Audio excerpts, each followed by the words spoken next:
O kaip šiuo metu dabartiniu laikotarpiu gyvena religinė fanatikė iš Kupiškio miesto, Vida Pribeldaitė Lajūnienė. Likusi laisvų nuo maldų ir darbų metu pastaroji davatka Vida Lajūnienė savo namuose kartais vis ima į rankas ir pavarto savo šeimos fotoalbumą, o ten yra sudėtos prie kitų dar ir jos pačios su vyru Žydrūnu nuotraukos vestuvių, kurios įvyko Kupiškyje 2017 metais. Tada jai buvo 36 metai. Po teisybei, miestietė Vida savo į porą ilgus metus ieškojo tik labai religingo vyruko, tokio, kuriam gyvenime būtų svarbesni Dievas, tikėjimas, o ne kitas žmogus. Ir rado būtent tokį. Dar 2015 metais Kupiškio miesto bažnyčioje vyko kažkoks didelis religinis renginys, daug gyventojų tada buvo susirinkę, Vida ir Žydrūnas Lajūnas tuomet klūpėjo ir karštai meldėsi visai arti vienas kito. O paskui nedrąsiai ėmė žvilgčioti vienas į kitą ir užmezgė pokalbį. Apie Eucharistiją, apie katechezę, apie rekolekcijas jiems taip gerai rišosi kalba, nes abu buvo panašios pasaulėžiūros ir abu itin giliai tikintys.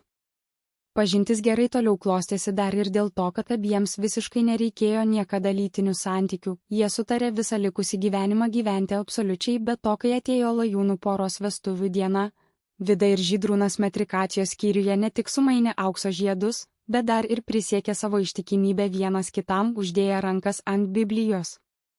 Tada Vida vilkėjo ilgą ir labai uždarą vestuvinę suknelę, nes tokios ir norėjo, pajaunių pora buvo tik viena, bet ir to Lajūnams visai pakako.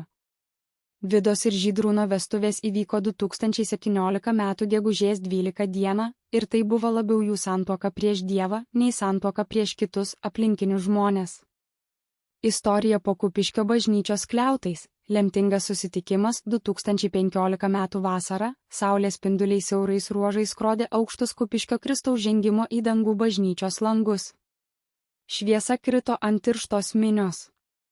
Šventovėje tvyrojo degančio vaško smilkalų ir šimtmetį skaičiuojančių mūrų vėsos kvapas. Vyko bažnyčios 100-mečio jubiliejaus iškilmės.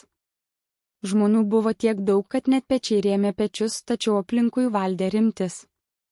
Tarp klūpinčiųjų išsiskyrė miestietė Vida Pribeldaitė. Ji buvo apsirengusi itin kukliai, ilga, tiesia, uždara tamsiai mėlyna suknelė be jokių iškirpčių, siekiančia pat kojų gurnelius. Pečiai buvo atviri, saulėje jau įdegė, o ant pėdų paprasti bekulniai bateliai. Per petį nusvirusi rankinio rankena gulėjo ant žemės. Ji klūpėjo tiesiai ant šaltų mūrinių grindų, dešinėje rankoje stipriai suspaudusi medinį rožančių. Priešais ją ant žemės gulėjo atversta, jau kiek pasidėvėjusi Biblija. Vida buvo paskendusi maldoje, jos lūpos vos pastebimai judėjo. Visai šalia jos, vos už kelių sprindžių, klūpėjo jaunas vyras Žydrūnas. Su švarku kiek suveltais oranžiniais plaukais ir trumpa barzdele. Jis taip pat buvo paskendęs rimtyje, jo žvilgsnis buvo nukreiptas į altorių, o rankos sudėtos maldai. Prasidėjus šventų mišių eigos momentui, kai giedojimas nutilo ir visi liko klūpoti asmeninėje tyloje, aplinkinių judesiai šiek tiek atlaisvino erdvę. Vida trumpam pakėlė akis nuo šventojo rašto puslapio. Tuo pat metu ir Žydrūnas pasuko galvą. Jų žvilgsniai susitiko. Tai nebuvo paprastas žvilgsnis, abu vienas kito akyse pamatė tą patį gilų, kiek asketišką ramumą, kurio abu ieškojo aplinkinėme pasaulyje. Pilnas pokalbis bažnyčios tyloje prasidėjo. Mišių dalis eina į pabaigą, žmonės aplinkui pradeda šiek tiek judėti, dvasininkas ruošiasi laiminti parapijiečius. Kalbama pusbalsiu, beveik šnabždesiu, po didingais kliautais. Žydrūnas, pusbalsiu nedrąsiai žvelgdamas į atverstą knygą ant grindų, gražus leidimas. Mato Evangeliją? Vida lengvai krūpteli, bet greitai susigrąžina ramybę, atsargiai pakelia Bibliją nuo grindų, taip. Šiandien skaičiau apie kalno pamokslą. Padeda labiau susikaupti, kai aplink tiek daug žmonių. Jubiliejus pritraukė čionai beveik visą miestą. Žydrūnas, tikra tiesa. 100-metis šventovės, bet man svarbiau tai, kas vyksta viduje. Šiandienos katechezė prieš mišias. Ar girdėjote dekano žodžius apie Eucharistijos paslaptį? Vida, jos akys sužimba, ji pasisuka dešiniuoju pečiu labiau į jį, girdėjau. Girdėjau tai. Kiekvienas žodis smigo į širdį. Eucharistija nėra tik simbolis, tai gyvasis Dievas. Liūdna, kad daugelis čia susirinko tik dėl jubiliejaus pompastikos, dėl renginio, save išoriškai parodyti, o ne dėl paties sakramento. Žydrūnas, pritariamai linkteli galva, jo balsas tampa tvirtesnis, štai. Būtent tai aš irgi galvojau. Žmonės ieško reginių. O juk tikroji rekolekcijų esmės dvasinis apsivalymas, atsitraukimas nuo pasaulio triukšmo. Aš ilgai meldžiausi prieš šias mišias, prašiau viešpaties dvasios ramybės. Vida, aš jūs jau mačiau. Jūs klūpėjote taip pat karštai. Retai kada Kupiškio bažnyčioje pamatysi vyriškį, kuris taip giliai išgyventų liturgiją.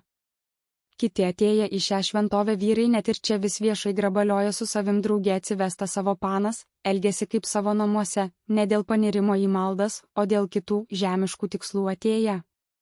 O tos panos irgi taip kuklumo nulis, su kuo daugiau apnuogintų savo kūno vietų.